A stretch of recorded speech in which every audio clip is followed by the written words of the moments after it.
Mesdames et messieurs, bienvenue dans cette édition d'information qui est le grand journal qui retrace l'essentiel de l'actualité tout au long de cette semaine sur The Blessing Channel. Et nous commençons par l'ouest de la Côte d'Ivoire, parlant de la célébration de la fête des Rameaux, précisément à Daloa. Ils sont des milliers à travers le monde à célébrer la fête des Rameaux qui rappelle l'entrée triomphale de Jésus-Christ de Nazareth à Jérusalem.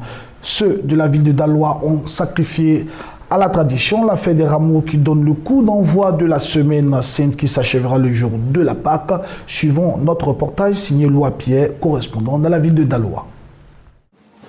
Chaque année, l'évangile de l'entrée triomphale de Jésus à Jérusalem donne tout son sens à la fête des Rameaux.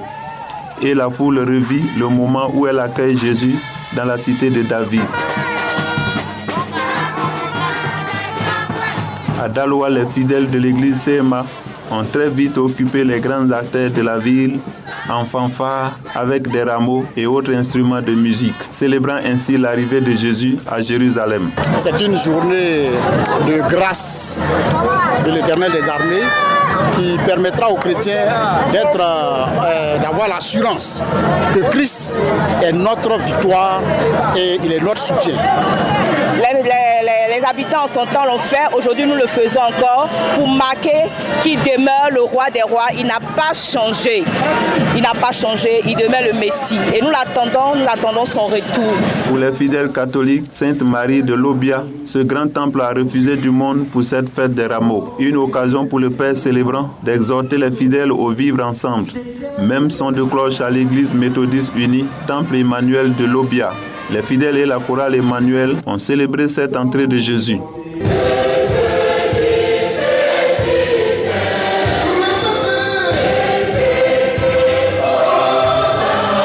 Moment émouvant de la vie de Jésus-Christ a souligné le prédicateur Abobia. L'homme de Dieu a souhaité une entrée extraordinaire. Il y a plus de 2000 ans de cela, Jésus rentrait à Jérusalem de façon particulière. Ce n'est pas la première fois que Jésus rentre à Jérusalem, mais cette fois-ci, Jésus rentre à Jérusalem assis sur un ânon pour confirmer une prophétie qui a été annoncée par Zacharie il y a près de 480 ans de cela. Et le peuple voit en lui donc l'accomplissement de ces prophéties qui montrent que ce Jésus-là est le Messie. Et ce peuple s'écrie, béni soit celui qui vient, comme le Messie qui vient au nom du Seigneur. Cette entrée nous libère de tous nos fardeaux, de tous nos problèmes et nous avons la victoire en Jésus. Et c'est cette victoire que nous célébrons aujourd'hui. Une grande joie, une célébration, une victoire pour nous les chrétiens. C'est vraiment un jour marquant. C'est un jour où nous devons glorifier notre roi, notre Messie qui a vraiment tout fait pour nous. Notons que le dimanche des Rameaux est le dernier dimanche avant la Pâque qui ouvre donc la semaine sainte. Le révérend Ézéchiel Séa, président fondateur de la mission évangélique La Puissance de la Foi, a organisé un culte spécial pour célébrer le Seigneur pour tous ses bienfaits. C'était le dimanche 24 mars 2018 dans la commune d'Abobo, au siège de la dite mission. Reportage. Ce dimanche 24 mars 2018, Dieu s'est grandement manifesté du côté de la mission évangélique Puissance de la Foi dirigée par le révérend prophète Ézéchiel Séa. Les fidèles de la dite église sont venus très nombreux pour cette célébration très particulière en reconnaissance à l'Éternel pour ses bienfaits à l'égard de l'église et son pasteur. Ce moment de réjouissance s'est aussi manifesté par des temps de prestation des chantres, des ballets et les récits d'artistes.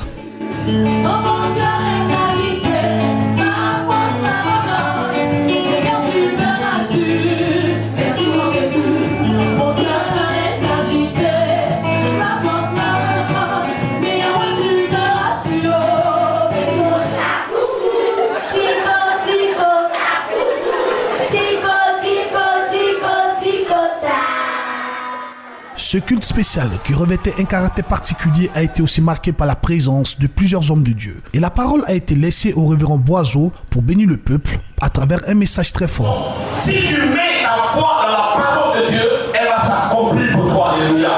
Et le miracle que tu attends va s'accomplir dans ta vie.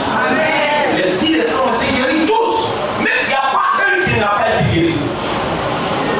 Quand Dieu nous fait quelque chose qui nous a marqués, qui a changé notre destinée, qui a changé notre vie, quand Dieu nous donne des choses qu'on espérait pendant longtemps, où est-ce qu'on va pour dire que Dieu nous a bénis? Reviens ça la reconnaissance. Le révérend prophète Ézéchiel Séa, président fondateur de la dite mission, pour sa part s'est adressé au peuple de l'Éternel pour manifester sa reconnaissance en ce jour et qui a reçu le don de la part du conseil de l'Église dirigé par le frère Saint-Antoine. Le rendez-vous dominical du 24 mars 2018 restera jamais gravé dans les mémoires de cette Église pour ce temps de réjouissance.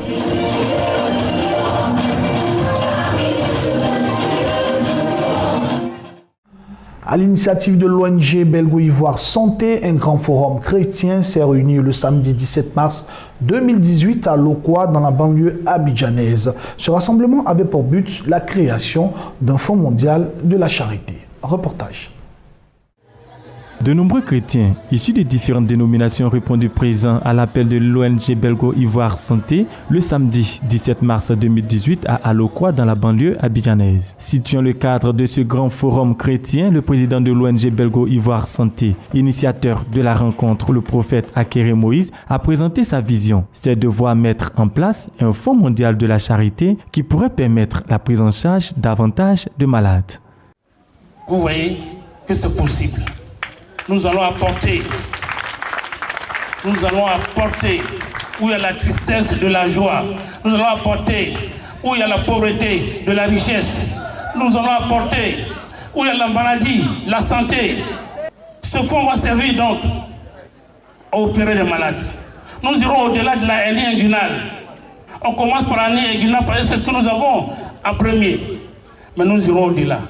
Depuis plusieurs années déjà, l'ONG Belgo-Ivoire Santé est engagée pour l'éradication de la hernie. Plus de 3000 malades de la hernie et d'autres maladies ont ainsi été pris en charge par l'ONG. Un fonds mondial de la charité porté par l'ensemble de l'Église en Côte d'Ivoire et dans le monde permettra de soigner et d'assister un plus grand nombre de démunis. Mais comment devrait fonctionner ce réseau chrétien de la charité? Le prophète Akere Moïse s'explique. Chaque communauté qui donc est partenaire va recevoir une formation sur la croix.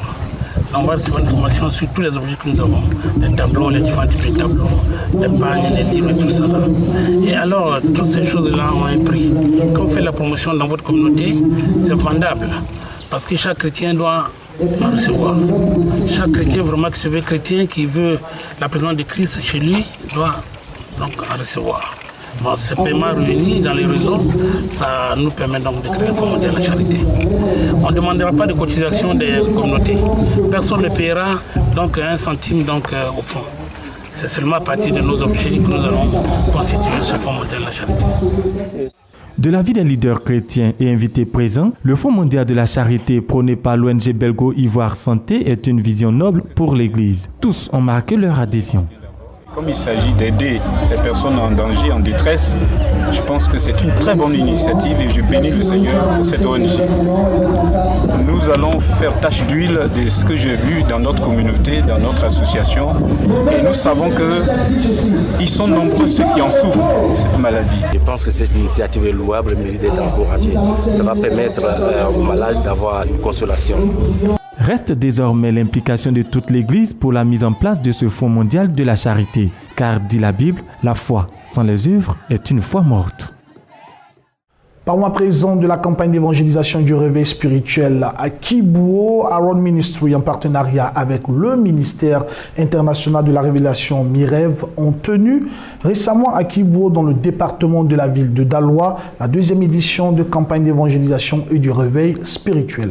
Objectif de ce moment, le redressement des fondements du peuple africain. Reportage signé toujours notre correspondant Loa Pierre. Cette deuxième campagne d'évangélisation et du réveil spirituel a porté sur le redressement des fondements du peuple africain. Objectif, glaner des âmes à Jésus-Christ et démontrer l'exemple d'évangélisation en zone rurale.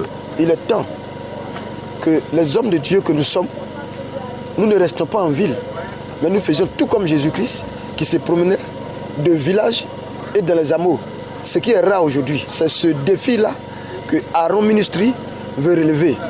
Et nous sommes ici à Kibouo pendant 3 jours de campagne d'évangélisation et de réveil spirituel.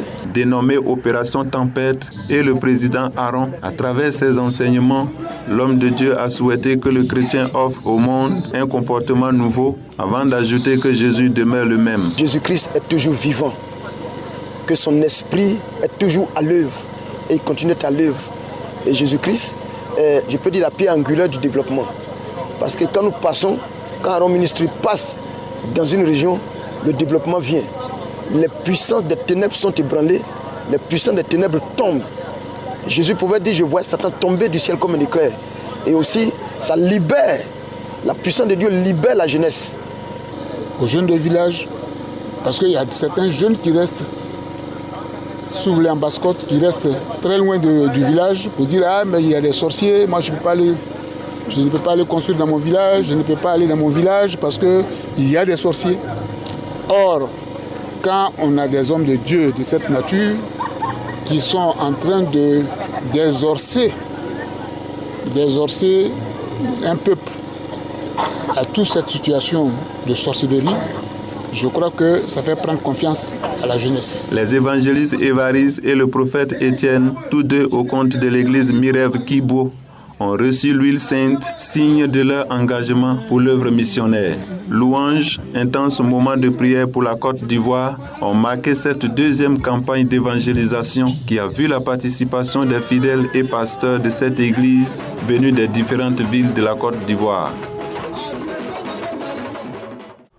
En marge de son premier culte combiné, l'Église apostolique a organisé le samedi 10 mars dernier une conférence débat sur le thème Église apostolique, défis et aussi perspectives.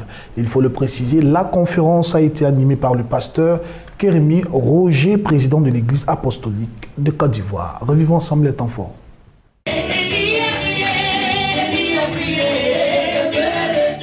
En prélude au premier culte national combiné de toutes ces assemblées, l'Église apostolique de Côte d'Ivoire a convié les organes de presse à une conférence débat. Le samedi 10 mars 2018, en ses locaux situés à la Riviera Bonhomie. Église apostolique, défis et perspectives était le thème de cet échange. Ce fut l'occasion pour le pasteur Kérémie Roger, responsable de l'Église apostolique Assemblée de Riviera Bonhomie et par ailleurs président du conseil de l'Église apostolique de Côte d'Ivoire, d'énumérer les combats auxquels l'Église est confrontée pour ensuite montrer le chemin de la victoire par des actions bien définies.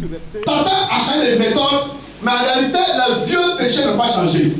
Ce sont les mêmes péchés qui continuent maintenant de ramper dans les cœurs sombres des incrédules et des pécheurs. Et c'est pourquoi les chrétiens vont multiplier les sièges d'évangélisation. La deuxième étape de cet événement a été le débat avec les organes de presse. Le dimanche 11 mars donc, les fidèles de toutes les assemblées de l'Église apostolique de Côte d'Ivoire se sont retrouvés à la Riviera Bonhomie pour le culte combiné avec pour point focal la prise de la Sainte Seine et le partage de la communion fraternelle.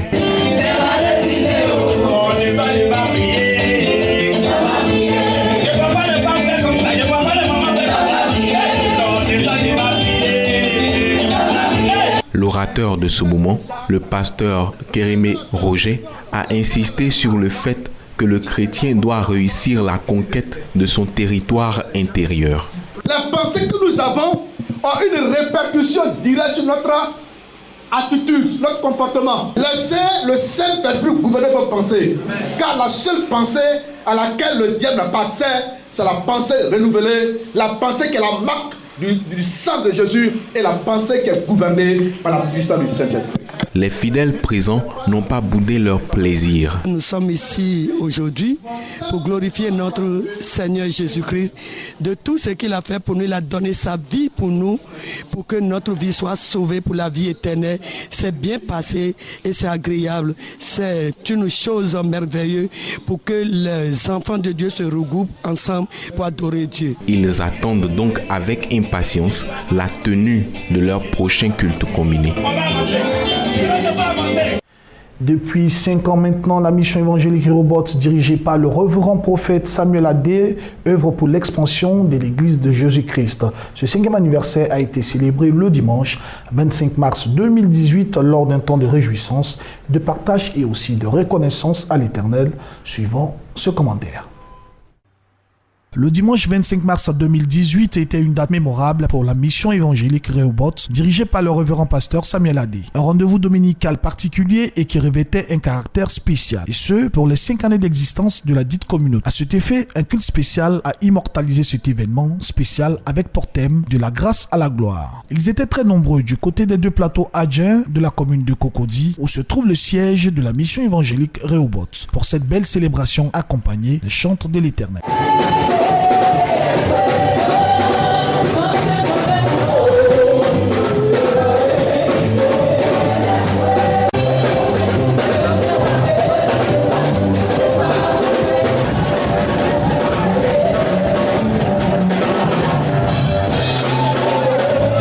Trois jours de séminaire ont précédé ce culte spécial et d'éminents hommes de Dieu ont participé à ce moment de grandeur.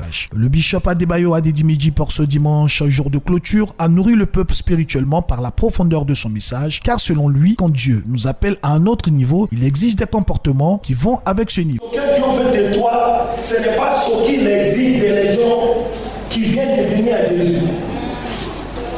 Ce qu'il exige de toi, ce n'est pas comme quelqu'un qui vient d'arriver à Jésus, ça fait 6 mois.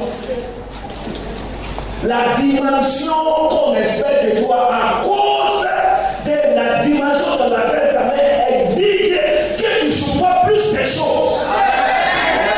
Ce temps de fête, temps de réjouissance et aussi temps de reconnaissance marqué par la coupure du gâteau pour immortaliser cet événement, il faut aussi le dire, cette belle fête est un moment de reconnaissance à l'Éternel, ce qui n'a pas laissé indifférent le révérend pasteur Samuel Adé, président fondateur de la mission évangélique Rehoboth.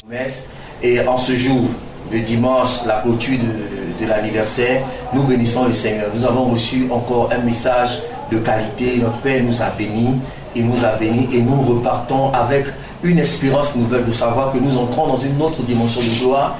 L'année prochaine, c'est des choses plus grandes qui vont se faire et nous croyons que Dieu nous donnera les moyens de bâtir sa maison selon la vision que nous avons et nous bénissons Dieu. Nous voulons dire merci. Merci à tout le monde.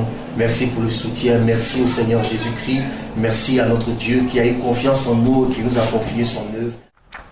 Le ministère ambassade du réveil des nations du prophète Élie Shadrach a vécu des moments spéciaux le dimanche 18 mars 2018 à l'occasion d'un culte spécial qui est aussi un moment prophétique.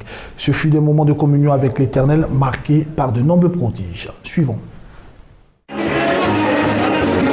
Le dimanche 18 mars 2018, un culte spécial prophétique a été organisé au sein du ministère ambassade pour le réveil des nations, dirigé par le prophète général Élie Shadrach à son siège situé à Yopougon-Kouté. Après une intense louange à l'Éternel des armées, l'homme de Dieu a édifié le peuple sur le thème « On peut te combattre pour ton rêve, mais quel que soit le combat, ton rêve va se réaliser » tiré de Genèse 37, les versets 5 à 11.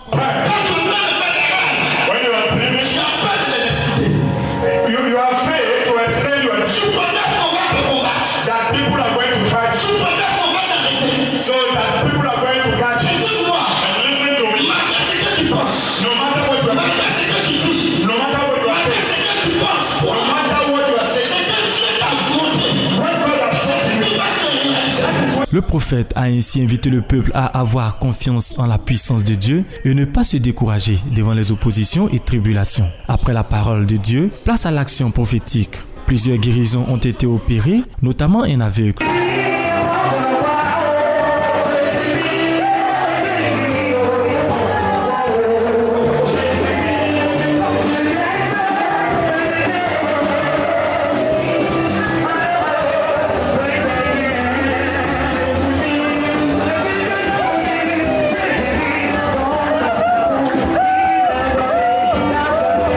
Et une dame sortie urgemment de la clinique et transportée au lieu de prière.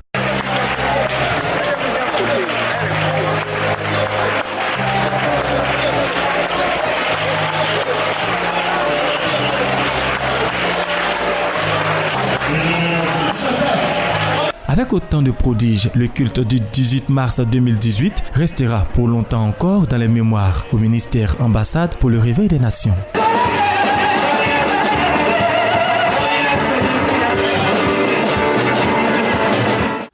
Parlons à présent de santé dans ce grand journal. Plusieurs femmes de la région sont confrontées aux problèmes liés au cancer du sein et du col de l'utérus dans la région du Gontougo. Et pour y faire face, la structure BS Event et le Premier ministre ivoirien Amadou Gon Coulibaly ont organisé à l'intention de 200 femmes des séances de dépistage contre le cancer du sein et du col de l'utérus. Anissé Kwadjo nous donne plus de détails dans cet élément.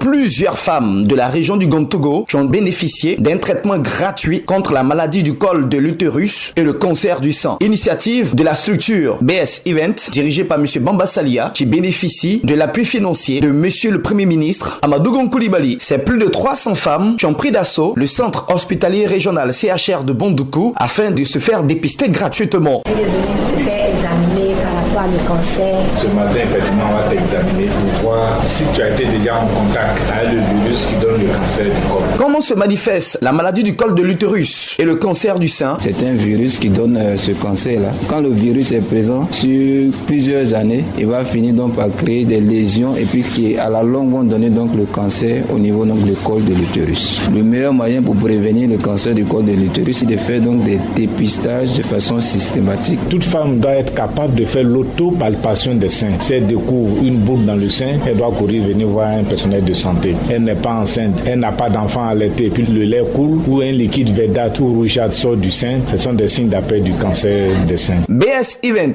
la structure initiatrice de ce projet, son représentant nous définit les objectifs visés à travers une telle opération. Dans la recherche des activités pour les femmes, décidé de lancer une initiative. Il s'agit d'une opération de dépistage du cancer du col de l'utérus et du cancer du sein. Il y a eu de l'engouement. Pour cette phase pilote, nous avons prévu 200 femmes. Très prochainement, nous allons encore venir pour d'autres actions sociales. Monsieur Ouattara Ibrahim est le représentant du Premier ministre Amadou Gon Coulibaly qui soutient financièrement totalement la prise en charge de cette opération. Une initiative qui rentre dans le package des solutions à la problématique de la femme en général en Côte d'Ivoire. Bondoukou se sent soulagé à travers cette activité inédite et nous sommes sûrs que ce sera une activité permanente. Tous les cas qui seront dépistés positifs vont bénéficier de prise en charge. Pour réunir toutes ces femmes, il a fallu une sensibilisation plus accrue qui a été menée afin d'inviter les femmes à se départir de la honte et se rendre à l'hôpital pour se faire soigner. C'est cette sensibilisation qui nous a permis cette mobilisation. On n'a pas eu trop de difficultés parce qu'elles étaient motivées. Madame Ouattara Manana a tenu au nom de toutes les femmes à remercier le Premier ministre et la structure BS Event. De remercier, que Dieu vous rende en centume, que vous pouvez toujours continuer. BS Event et Monsieur le Premier ministre Amadou Gon Coulibaly veulent permettre à travers de telles initiatives, permettre aux femmes de s'épanouir totalement et d'être heureuses. Nous terminons ce grand journal dans l'ouest de la Côte d'Ivoire, précisément dans la ville de Toulepleu, qui a abrité le samedi 10 mars 2018 la célébration régionale de la Journée mondiale des droits de la femme dans l'ouest africain. Et il faut dire que cette célébration était placée sous le thème inclusion financière pour l'autonomisation de la femme et de la jeune fille en milieu rural. Reportage signé Tino Debetani, commenté par Fadel Koulaï. Après Guiglo en 2017, c'est au tour de Toulepleu de recevoir cette année la célébration régionale de la Journée internationale des droits de la femme. Venus des localités de Taïzanier, Guiglo, Blolequin et Toulepleu, enfants, jeunes filles et femmes ont défilé au son de la fanfare sur l'artère principale de la ville. L'occasion pour Denis Kazillon, maire de Toulepleu, de saluer la présence des femmes. Cette journée internationale des femmes du Cavali, qui a pour aujourd'hui capitale ma commune, la commune de Toulepleu, pour nous c'est un grand événement et c'est une grande joie. À sa suite, Bailly Léopold, directeur de la planification et du développement, représentant Sarbo et Marius, président du conseil régional du Cavali, a exhorté les femmes au travail. C'est une opportunité de célébrer les braves femmes, mais aussi pour les exhorter à plus d'engagement au travail et à plus d'implication, à l'instar de Madame la ministre, dans les prises de décision pour le développement du Cavali. Madame Nanga Marie-Louise, directrice régionale du ministère de la Femme, de la Protection de l'Enfant et de la Solidarité, a quant à elle énuméré les mots qui empêchent les femmes du Cavali à aller vers leur autonomisation. Comment la femme qui vit au village pourrait être autonome financièrement si dans son propre village, on ne lui accorde pas le droit à la terre pour cultiver son aubergine, son manioc, son riz, son maïs. En prenant la parole, la ministre Anne-Désirée Oloto, par ailleurs marraine de la cérémonie, a livré le message du gouvernement, non sans prodiguer des conseils à ses sœurs.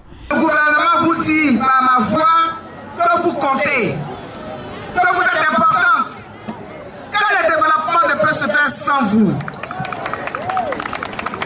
Le temps du développement a sonné, le temps de l'émergence a sonné et les femmes aussi peuvent contribuer à l'émergence de la Côte d'Ivoire. Pour joindre l'acte à la parole, la marraine a offert aux femmes du Cavali du matériel agricole d'une valeur de plus de 15 millions de francs CFA. La cérémonie a pris fin par une note de gaieté et la remise de prix aux meilleures actrices du développement de la région. Mesdames et messieurs, merci d'avoir suivi ce grand journal préparé par l'ensemble de la rédaction de Béni TV. Restez connectés sur le Blessing Channel pour la suite de nos programmes.